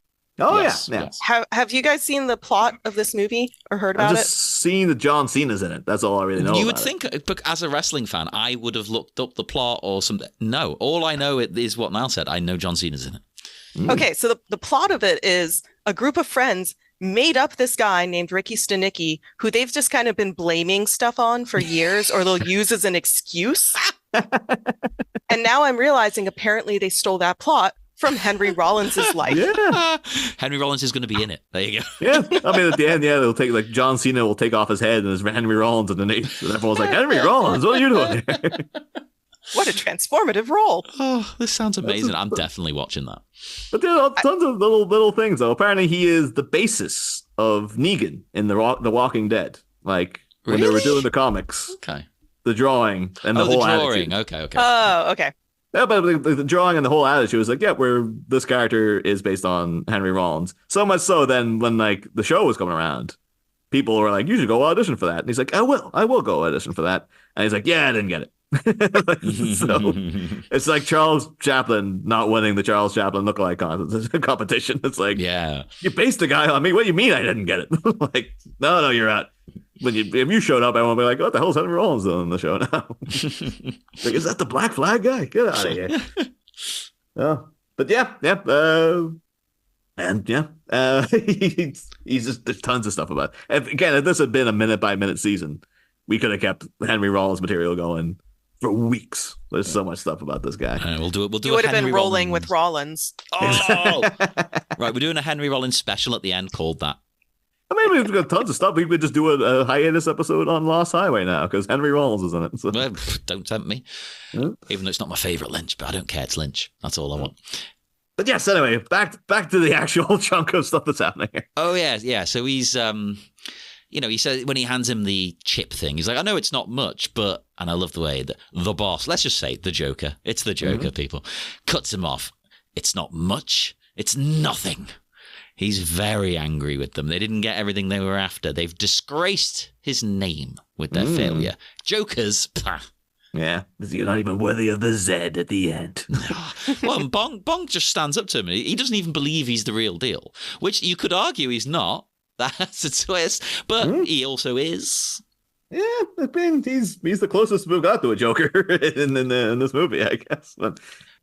can I point out how amazing... Not just in general, but how amazing the Joker looks, especially in the shadows. Like around this sort of 2-minute 22. Oh my God, he looks so cool. I love this design. I don't know if the fans are into it or not. I think it's great. I'm liking the weirdly buzzed hair. I find it almost interestingly necessary because it wouldn't make sense for him to just come back and be like, the same old. It's been 40 years. Like... An adaptation and a change was needed, I think, in order for the story to continue to make sense. In the same way that there is kind of a bit of a makeover in even any version of Joker. They do something just a little bit different, and I think it's kind of like it's almost necessary to do because, again, otherwise it's just like it's the same person over and over again. Yeah. So firstly, I'm so impressed by the Joker's ability to have like a constant shadow on his face. Yes. Regardless of where he is. There's a scene that I'm paused on where it's him shooting or holding the gun to Bonk's chin, and Bonk is fully lighted. You can see most of the Joker except the very front of his face, which is somehow just in shadow. It goes on a little too long for me until it gets. By the time he actually reveals his face, you're like, oh yeah, like I already know who it is. Like, it wasn't you should have revealed him like 20 seconds ago. What is this? That's true. But I agree with the shadows on him. Oh, it looks so cool. There's a thing I remember reading years ago, and like I'm sure like they would have had to abandon it as a concept, but like in the early 80s. George Romero had written a script for an adaptation of Stephen King's The Stand. I don't know if like anyone, either of you guys, are you big fans of The Stand at all? No, but I think I might have heard of this story that you're talking about. The main character or the main villain of The Stand is Randall Flagg, who's like been played by I think it was one of the Skarsgårds. Alexander Skarsgård played him in that TV show that recently, and Matthew McConaughey kind of played him in the Dark Tower movie. That's technically, is it Randall Flagg? Is it not Randall Flagg? But in George A. Romero's script, because I was a huge, like, Stand is still my favorite Stephen King book, but like when I was a teenager, I was like obsessed with it. And so I read this script when I got access to a computer. And I remember one of the notes is that they never called him Randall Flagg in it. He was always referred to as the walking dude because he walks across America, all this stuff. And it was specified that he'd always be wearing a cowboy hat and you would never see his face. It would always be hidden in shadow. And I just, even as a teenager, I was like, oh man, that'd be such a pain in the ass to try to make that. Like, why are you doing that? Like, to have to hide the guy's face, like literally this big 4-hour epic adaptation you're making, and you can't ever see the main villain's face. It just seems like, was he Dr. Claw? Like, come on, man. Like, just, and they have to constantly be like doing lighting techniques to be like, yeah, make sure he's in shadow here because you're not allowed to see his face. Like, literally every time he'd be on screen, his face would be in shadow somehow. It's just like, yeah, that seems like a really ridiculous concept, George A. Romero. Like, I'm kind of glad that didn't happen in the end. Also, I would have been fascinated to see it. So yeah, and I feel like the only way you could really do that is if he did like a Sin City effect on the filming, so you have a lot more control over how the lighting looks. Yeah. I think now you could do it for sure. Just just take it out and post. But like back in like 1982 or whatever, it would have been like, well, how are you you're gonna have to construct every single frame that the guy's in around the fact that you can't show his face. And he has to be in shadow all the time. It's like, it's going to be so much of a pain in the ass. Like, just show his face. Come on, who cares? but yeah. So the Joker here reminded, again, because they always said in the book too, when Randall Flagg was in shadow, his eyes would always be glowing red. And so here we go, right here. The Joker, a bad case of pink eye. That's my favorite aspect of the design, I think. Is same. The pink eye. The pink eye, yeah. Seeing it when he's all in shadow, but the eyes are still perfectly just boom. Love it. It's almost like it's an idle threat to people who, because it reminds, when he's in shadow like that and you see just the little dot eyes, it reminds people of like the really terrible Joker redesign they did for the new Batman Adventures that everybody hated. And so when you see him like this, you're like, oh, it's gonna be that, isn't it? So then when he does reveal his face and it's not that, it's like, oh, hey, it's like a kind of proper looking Joker there. Well, now. There you go. That's why it's a big reveal. You said, oh, they took too long. We know it's the Joker. It's to make you go, oh, thank God. It's a good one. But I don't like his haircut. I know this is such like a weird, random thing, but it's just too normal. It's very for the different. Joker. Yeah. Yeah. My relationship with this look for the Joker is only changed in the past week because for years, decades, like now, I've hated this design. And I'm just like, it doesn't look Jokery enough to me. Like, but you have to remember as well, he's older, so maybe he's losing his hair. Oh, when we see who he really is, that guy ain't losing his hair at all. He's got thick, lustrous hair. But like the worst part about it, when I turned into him, my hairline would start receding. It was awful. But no, and it's the outfit, and it's like, oh, it's way too plain. There's no pizzazz. Where's the Joker style? Like he's a debonair looking guy. Well, now he looks like he runs a tech company. Yeah. I kind of like that, and he is running a tech company. I guess technically he is. But then I've kind of sussed out what they're going for with him, and now I've kind of turned around by being like, oh yeah, for this story, it's actually like a really cool thing they're doing. Are you familiar with the Cabinet of Dr. Caligari? Yes. Well, in the Cabinet of Dr. Caligari is about like there's a sleepwalker, a somnambulist, who's going around committing murders, and he's actually controlled by a guy called Dr. Caligari. That's one of the big twists at the end. It was like, that's the story of it. Is that like, yeah, this guy had a sleepwalker that he can control and made him do murders and stuff. And the sleepwalker was called Caesar. He's played by Conrad Veidt, of course, was the original basis of the design of the Joker. And like he dressed exactly like this. And I think what they're doing is a little reference in that. Definitely, yeah. Tim Drake is essentially sleepwalking, and he's been controlled by the Dr. Caligari that is the Joker within. And they're kind of going for a little like, yeah, that's what the reference is. Like, we're making him look like Caesar from Dr. Caligari because that's kind of what's happening here. I think you're spot on. Absolutely. Yeah. See it. Yeah. And I think they even said they said in the commentary and stuff too, like they were coming in going, can we put like a boutonniere on him? Can we do this? And they're always like, no, this has to be the outfit, because otherwise, if you put anything else, any embellishment on, it doesn't work. And so now I get it. Now I'm like, okay, yeah, that's actually a good idea. So I like it. See, I'm a fan. I think he looks cool, and he does some stuff in these minutes alone that I love as well. Oh, the actual scene is fantastic. Like what he's doing is great. Because I think it's great when he points the gun at Bonk, because Bonk's questioning him. Points the gun at him, fires. Oh, it's a fake gun. A flag comes out. Oh, but there's a twist. He fires again. It is real. Killing him with a flag. Genius. And he's fake Joker poser fan. Like, he's Joker fan. Absolutely. Couldn't name 3 of his albums. Couldn't name 3 of his crimes if they had to. How would they not know that the fake flag trick? Like, that's what he does all the time. It's very Joker. And he plays up to it as well. He gives us a really camp little oops. He is very camp, Mark Hamill, isn't he? He's great. And also, we pointed out in the last chunk, Bonk was, of course, trapped on a flag. And we're like, oh, a little reference to Black Flag there. Oh. He's, of course, killed by a flag in this. So not only were they riffing on Henry Rollins in the character Mad Stan, I guess him getting killed by a little bang flag is kind of like a little, like, hey, that'll be the reunion. Your reunion band. I have a comment about the overall look of the Joker, not just the outfit, but sort of the overall presentation. Because I noticed something else too that I don't think even really matters, but in my mind it kind of does, and that he has his nails done. Yeah. And well, no, because I think that, combine it with this really sleek look, the slick back hair, it doesn't, and manicured nails. It's not smeared makeup or anything. Everything about his appearance is very deliberate. And that's not something that I think is normally associated with the Joker.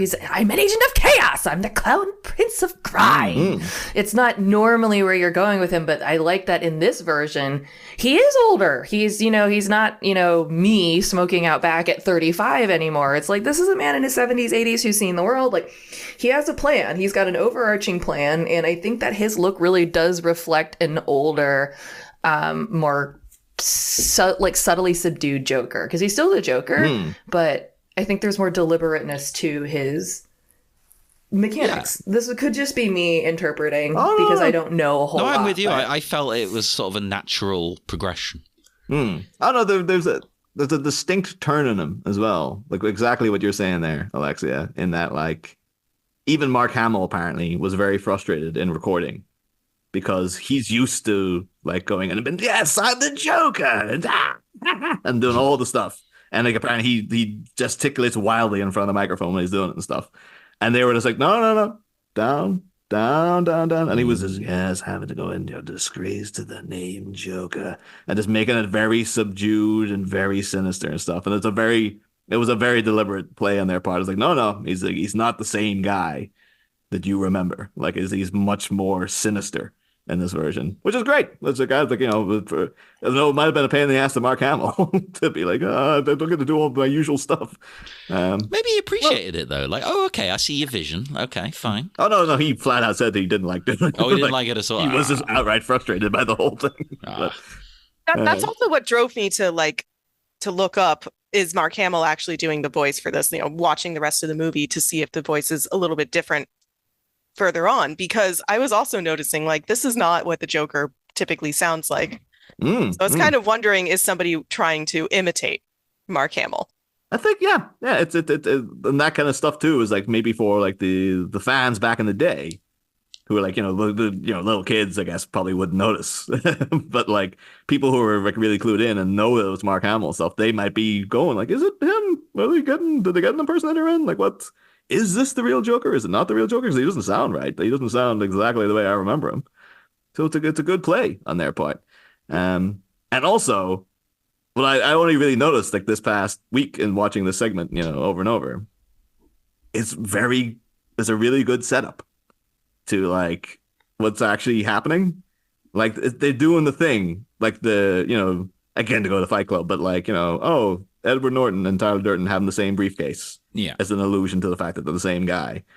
Like, the Joker does the whole like, oh, in my day, and then Bonk goes on his little rant, and then the Joker does the little it takes out the gun, and the gun does the flag, and then later he shoots him directly in the chest with the flag, and then he goes like, oh, that's also how we used to do things in my day, and you could be like, oh, the Joker used to do that all the time.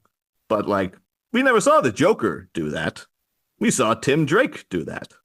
Tim Drake shot somebody in the chest back in his day with a little flag with the same exact gun.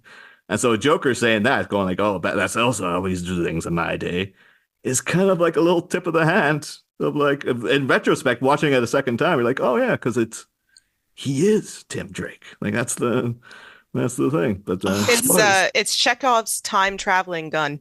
Yeah, that's it. That famous trope. Oh, but yeah. So like, really, and then just to get even little things too, like Alexia, you're talking about like his hands. His hands are apparently based on Karloff's hands from Frankenstein. I can see it totally. I'm looking at a freeze frame of his hands. I can see that too, actually. And again, even that too, when you see the experiments and stuff, what made this version of the Joker, he kind of is a Frankenstein's monster kind of thing. Like the Frankenstein is both the Joker and the victim and stuff. It's see, they've put a lot of thought into it. Yeah, those people who made the old Batman shows, they didn't blaze out. They were plugged in when they made these things. So we do get the line you mentioned at the start next as well, because he acknowledges lots has changed while he's been gone, but he's back and he's ready to give the town a damn wedgie. Which you could say that's a bit childish for this threatening Joker, but I like the kind of mixture of you're not sure. I like the Joker when you're not sure if he's playing or not. Because that is a very childish thing for him to say after he's just killed someone.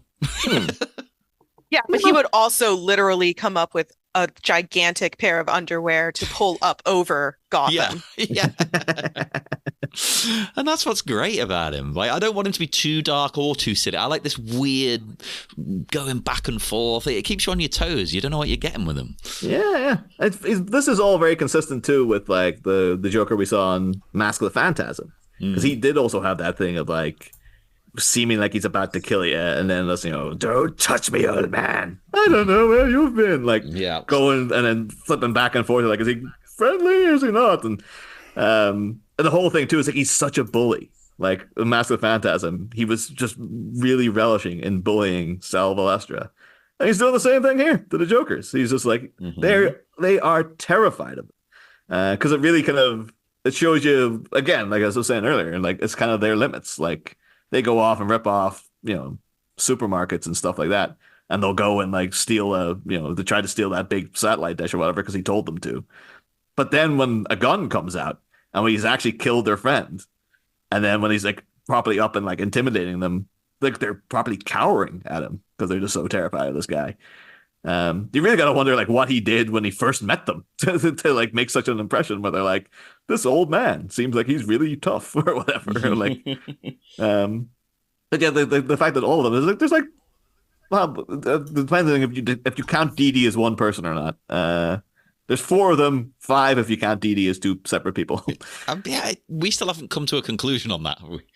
And one of them's a hyena person. They could take him. But they're properly like they're really terrified because I guess at the end of the day they're like 16-year-olds probably at the most, really. So well, plus he's that renowned. It's like, can we take him? Even with this many of us, can we take this guy? I don't know. Would they pull it off? I think this goes. You have to look at something like the bite model for high control groups. Because, well, you think about it, like the Nexium guy, Keith Raniere, he was like 3 feet fucking tall. Yeah. One half of those women could take him. Like you tie one of those women's hands to her ankle and she can take him with the rest of him. But that's not what kept them in submission. And it's the same thing here where it's kind of like, you gang them up together, even if you're counting the DDs as 2 separate people or one person, 4-on-1 or 5-on-1, like, if you're all blockers and 1 jammer, you need 5 people to make a pack, and it's like a 5-on-1 scenario. I think we're gonna do. Of course, me and John there perfectly understand your sports analogy. To the audience who can't see, I did hold up 5 fingers and then 1 finger just for everyone, including me, to have a visual of like, yes, this is more than that. This is more. The Nye Mets are my favorite squadron. I'm very clued in with what you're talking. So I was gonna say, I think that the kind of people in this scenario who would join a gang are people who are not confident in their own ability to survive on their own and be their own leaders. So they're like, we can't do this ourselves. We need someone like him in charge. And that's what keeps him around. I guess that's true. Yeah. And also, the fact that they're all playing dress up, basically, too. They're just like, go dress like I'm really scary and all this other stuff. It's like, it's all fun because maybe inside you're just frustrated and scared yourself. And I imagine it probably is, A lot of these Jokerz are just like, they're just wayward children who've now been like, they thought like, oh, it would be cool, like that Joker guy. And then now they're like, oh, Christ, here's the actual guy. It turns out he's a fucking psycho. And it's worked, killing this guy, because they're all back in line now. Yeah, to the point where he gets Dee Dee to clean away the corpse. Not well. Not well. No. I think that could have been like a little, in the DVD extras, you could have had like a little 3-minute short of like Dee Dee actually burying this body. Like, Jesus. It would have been 3. It would have been 3 minutes of them just trying to drag the body. Yeah.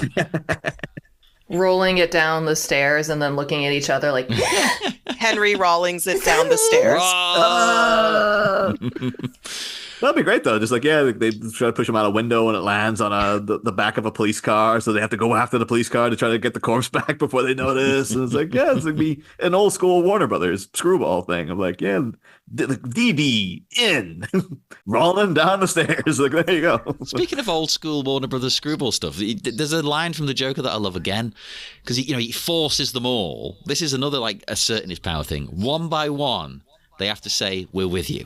Oh, yeah. One by one. That's the crucial thing. Like, no, say it to me right now. But what I love is when he gets to Bonk and he just looks at the camera and goes, "Oh, right, dead."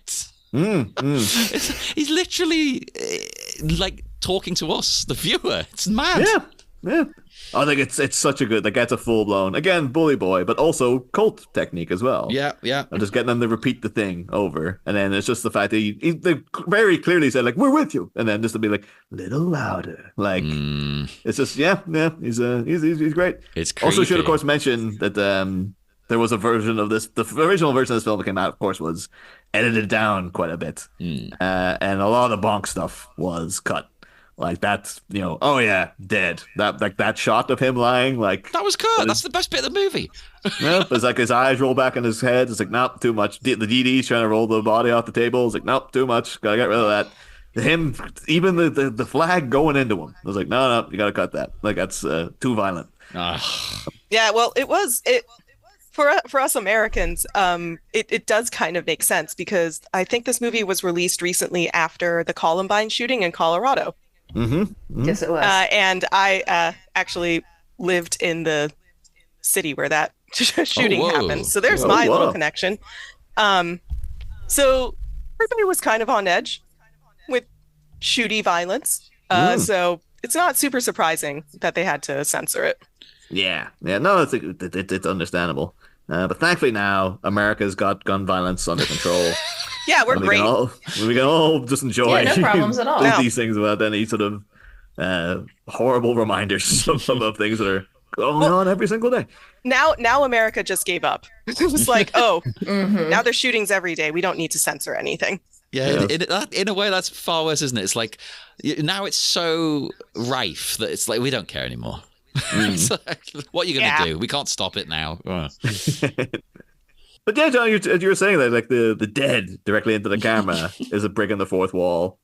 And then I think even earlier too, like when he's doing like, the new town, new Jokerz, and then he kind of looks again at the camera like, even a new Batman. Yeah. Like he's sort of like, hey, have you heard about this? Like to the audience, like, there's a new Batman in town.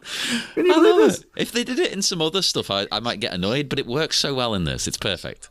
A little bit of low-key misogyny, though, in his was like, yeah, Dee, you go clear out the trash. Me and the boys are going to take care of business here. But again, ties into the Jokerz. It's like, yep, Harley, go do whatever I want you to do. Like, you're allergic to fish, go make me my Joker fish. Like, I don't care. Like, he's an asshole. He's an actual. It's the weird, like, looking back at stuff like this now that the Joker is like a kind of weird anti-hero in the Joaquin Phoenix version. And like, he's supposed to be a prick. It's a different universe version. Come on. Yeah. But yeah, and then we get Michael Rosenbaum really getting Elena into his walking impression. Is he saying the computer's checking or that he's checking? But he just says checking. It's like, I kind of want to do it every time now I ever look anything up. Like go to Google and be like checking. But will you follow that up quickly with computer says no? No, because me and John had to live through the heyday of Little Britain when it was just everywhere over here. I'm sorry. Yeah, we can never do. It'll be like, people go like, "Oh, can you appreciate Vanilla Ice now?" Like, no. If you were there, I love Vanilla Ice. Don't you dare say that. No, but if you were there at the time, John, that's true. I liked him at the time. I probably was there at the time. Let's think. When were his records out? 91, 92, thereabouts. Yeah, I started buying music around then. I was like 6. But I mean, like, if you were like a full-grown adult, and you're just like, this guy's getting shoved down my throat, you'd be like, oh, Christ almighty, I hate Vanilla Ice. But what's Google looking for? It's a system scanner they're looking for to steal. Yeah, basically a new version of that thing that got destroyed in the first chunk. Yeah, and you find out that they've located one somehow just by Googling it. And it's somewhere very dangerous, which Joker finds amusing. He loves it. But I instantly, first time, was like, it's at Wayne Enterprises. Yeah. Yeah. There was no mystery. It's like, yes, of course it is. Of course it is. And spoiler alert, it is. I like the fact, too, that they give, like, it's a little bit of imparting information about Ghoul. And that, like, he must be, like, the really smart computer whiz because he found this out. But also, literally, all he's doing is looking anything up on Google. Yeah. Hey, but old people think that's smart when you do it. like if you, they want you to set up some new technology in the TV, and they think you're amazing because you've switched from HDMI 1 to 2. Yeah. But it's just the way he was saying, too, like, what we're after is cutting edge. It's not going to be just anywhere. It's just like, he must know about tech. And then it's like, no, clearly the thing we were stealing was really, like, we had to break into a high security place to get it. Like, it's clearly cutting edge technology, but like, makes it sound as if he knows what he's talking about. So. Yeah, that's how I get jobs, by Googling everything and pretending like I know what I'm talking about. It works for some people. If you can pull it off, do it. Of course, we should also mention, too, that the Joker knows a thing or two about a thing or two. Because he does, in fact, quote Shakespeare in the scene as well. He does that, like, oh, a brave new world that has such putzes in it. Which, of course, is like a little allusion there to Aldous Huxley's Brave New World. Which, of course, classic sci-fi novel set in a horrible dystopian future. So there you go, obvious reference. Yeah. And of course, the Tempest is where the line originally come from. Is oh wonder how many goodly creatures there are here, how beauteous mankind is, oh brave new world that has such people in it. Which is supposed to be the character of Miranda, and she's like been kept on an island her whole life, and then she sees the world, and she's like, oh, it's a brave new world to me. And I guess this Joker has also been like, he's been kept in the dark for 40 odd years, and now he's like, oh, brave new world. Look at these idiots that I have to deal with. That's what I've got to deal with. God damn it. But he's dealing with this new stuff. But, as soon as he finds out where this thing's kept, he's like, oh, brilliant. Something I understand. Yes. Again, too, because, like, he's all geared up for it. Because usually, like, oh, Wayne Enterprises is just like, but then we know later on that at this point, the Joker sees Wayne Enterprises, and he's like, oh, I know who that is. Yeah. Like, I'm not only targeting like the richest guy in Gotham, I'm tackling my old friend Batman. Exactly. Well. I think that's why he's so excited. It's like, familiarity. Yeah. So it's great. Reunited, and it feels so good. Oh, it does. I mean, to be honest, because as viewers, we then immediately cut to Wayne Enterprises, which is like extra hint of where he's going to go. You'll never piece this together. Oh, it's a mystery. And, again, I just love that sinister line as well, though. There's like, oh, it's gonna be pretty dangerous, and it's like, oh yes, but think of the fun. He loves it.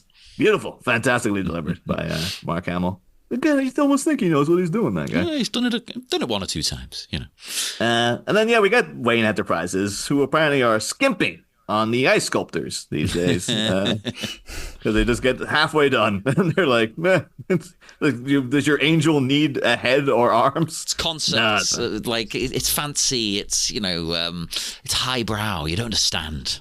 I don't know, does anyone else have a spin on the headless angel thing that's going on here? Because it's like trying to formulate some type of like Venus de Milo joke, and I'm not able to come up with one.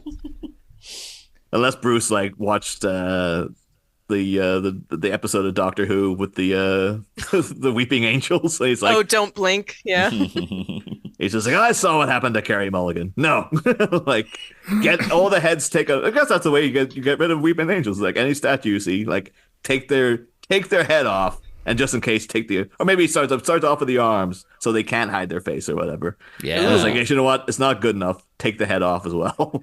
So it was too top heavy with the head on. Yeah.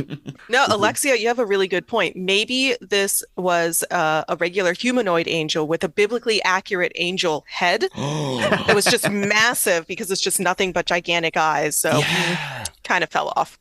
Yeah. Again, could be that. It could also be, too, that, like, you know, it is Batman. I'm sure that he's crossed over with Doctor Who in the comics at some point as well.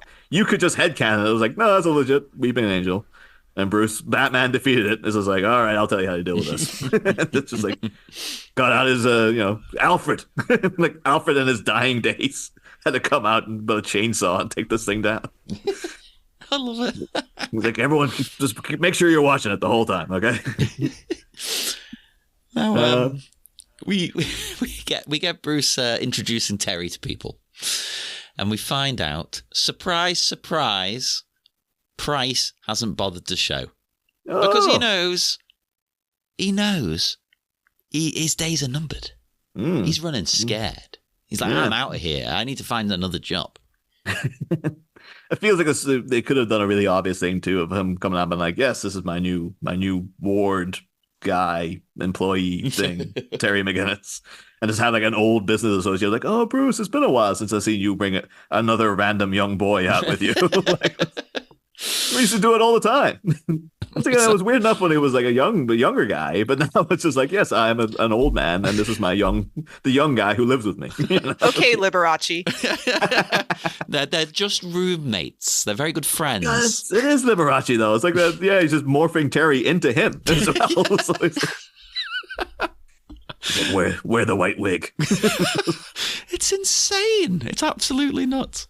No, but I imagine too Terry like looking into the old Robins and then finding out they're like, it was his ward and all the benefits they got. It's like, oh yeah, they're getting like $25,000 a year. He's paying me $20 an hour over here. What the hell is this? Like, it's like, no, you're not my ward. You're my employee. It's cleaner for me to do it that way. Totally different. But if I was your ward, I'd get all this. Like, no, you're not getting it, kid. Like, We've been through that. It might be too. Like if you were to go and kill the rest of your family, then maybe. But you know, you got a mom and a brother, so they're not going to be my wards as well. Like I'm not made of money. Well, yes, I am, but you know. Hey, he has a little brother. There's always the option. Yep. Yeah.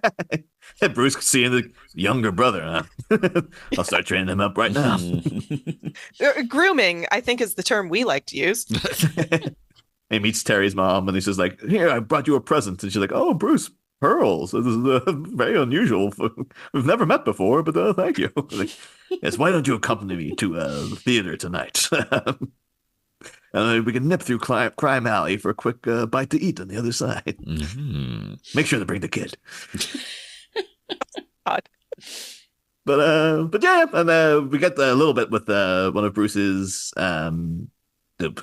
secretary or associates or business partners, or probably even someone who runs the company. We never really get anything about who this lady is, but we do know, of course, that's actually Vernie Watson, who was in Mask of the Phantasm as well. This is one of their old, their stalwart voice people they bring back over and over and stuff. So it's nice to see Vernie again.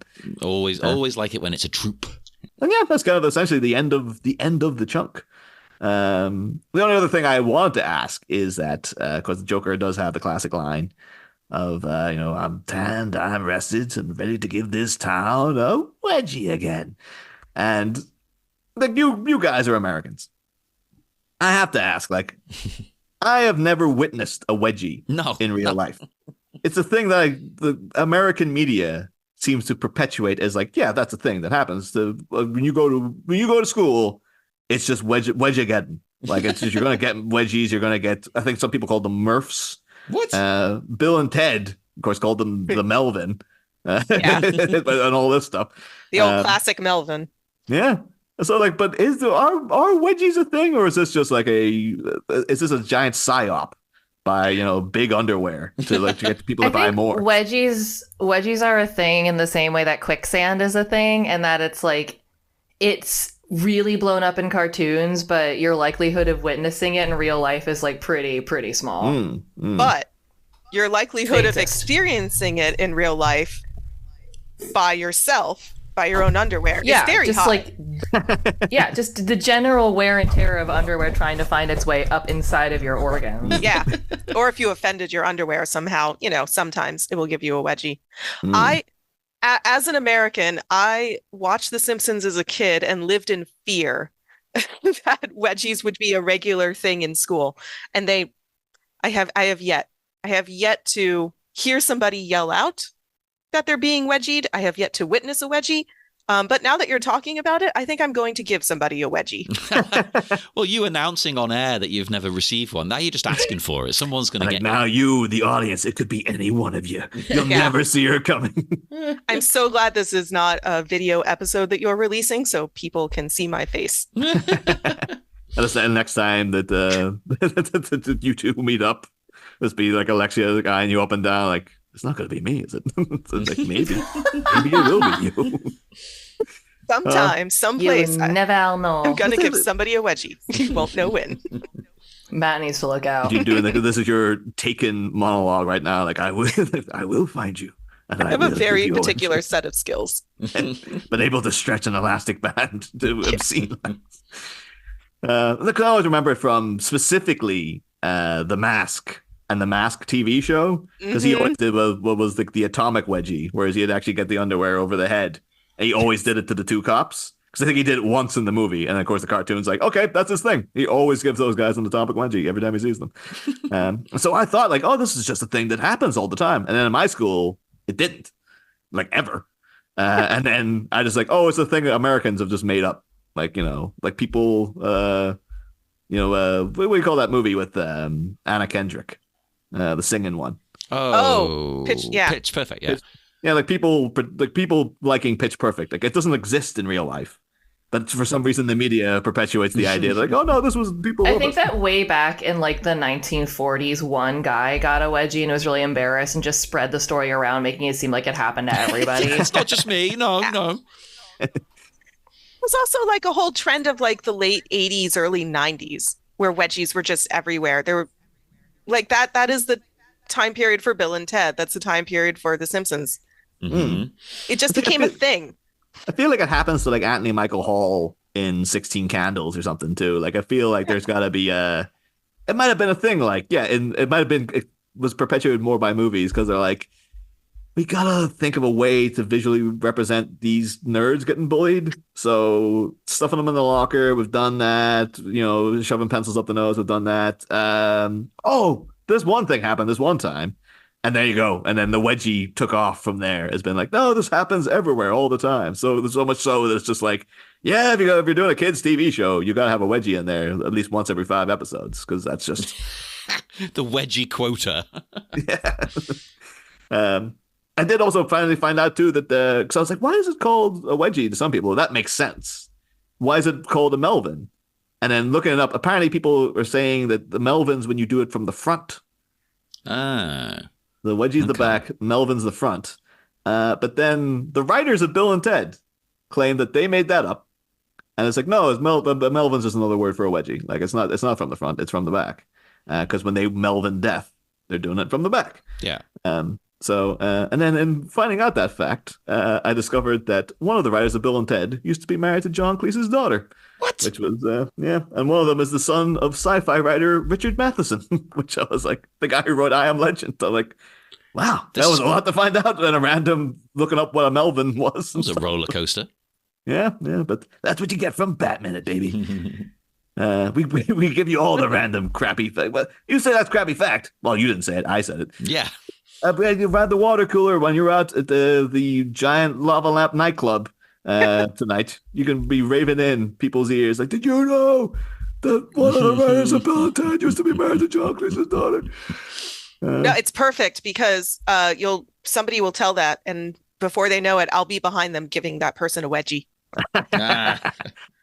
And then the next thing you know, I'll be on an episode of Forensic Files.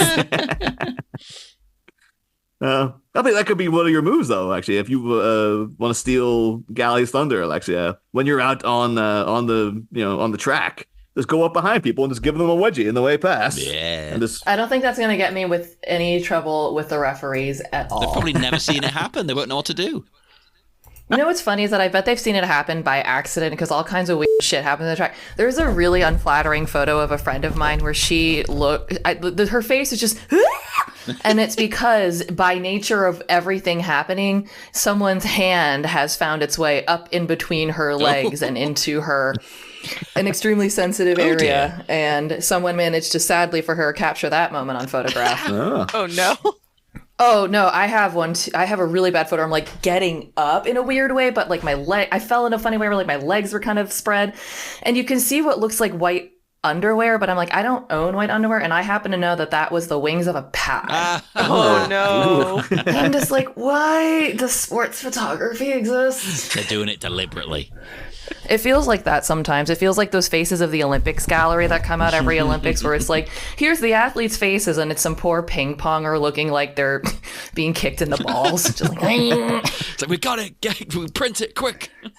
Yeah. Cut, wrap. I also say, too, if it does get you in the bother with the referees, just steal from Bill and Ted and just do your shoelaces untied. Yeah. Melvin, and that's how you get them. But yeah, I mean, I'm all chunked out for this Neo chunk of Bat Minutes. Same, we've blown our chunks. But should we head off into the dark night? Yeah, unless there's any parting shots that you discussing damsels would. That's almost bordering on saying disgusting there. It's like, oh boy, dial that back. No, I mean, I think I speak for both of us when I say that we were not damsels in disgust when we watched this clip. No. But I do think it's probably a good time to wrap up because I can definitely sense that my glow stick is running out of glow juice. I also have to make a mental note to title this episode Damsels Who Discuzz. Get as many ZZs in there as you can every week. Until they cut you off. But would our wonderful guests like to plug anything, promote anything? There's podcasts you can talk about. Yeah, Gally, we want to take it away? I'm normally the one that does all the chatting. Yeah.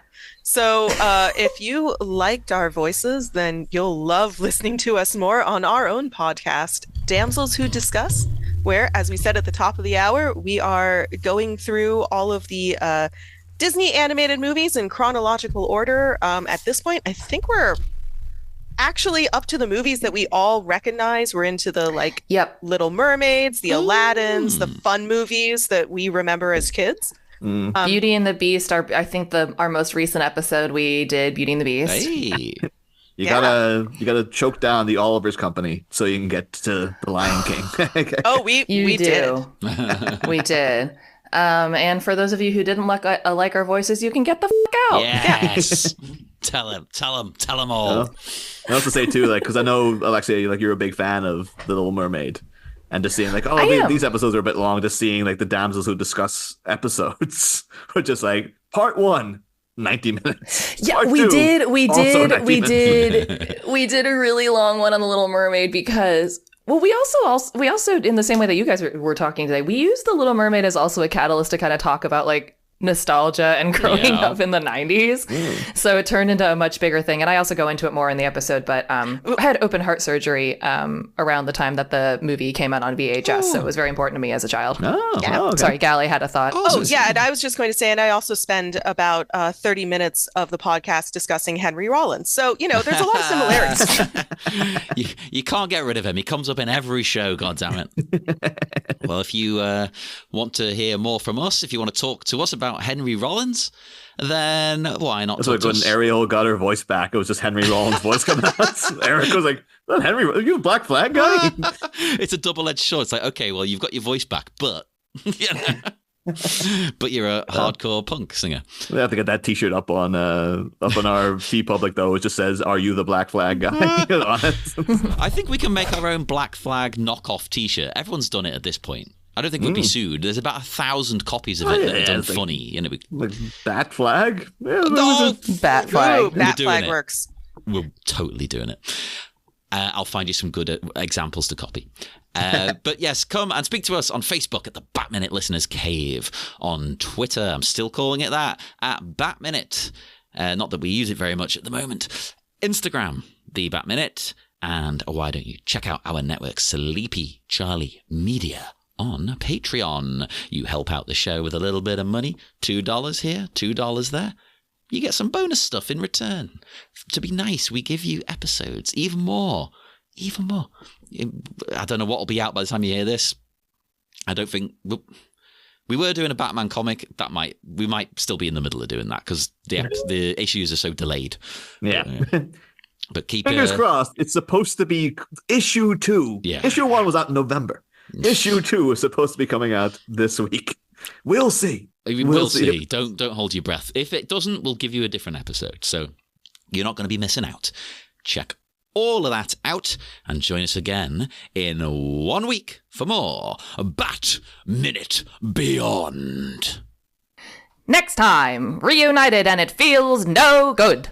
All tomorrow's parties get underway as Wayne Enterprises serves up a soiree that's superbly schway. A talk is inflicted by a distinctly unretired tycoon as a terrifying titter tears across the room. A gaggle of gate crashers turns up the gas, and a mist-muddled miser is met by a blast from his past. But will our grizzled gray hair get in on this joke? Or does he suspect this resurrected trickster is simply blowing smoke? RSVP for next time, Bat Mites. The canapes are to die for. Same Bat Pod, different Bat Minutes.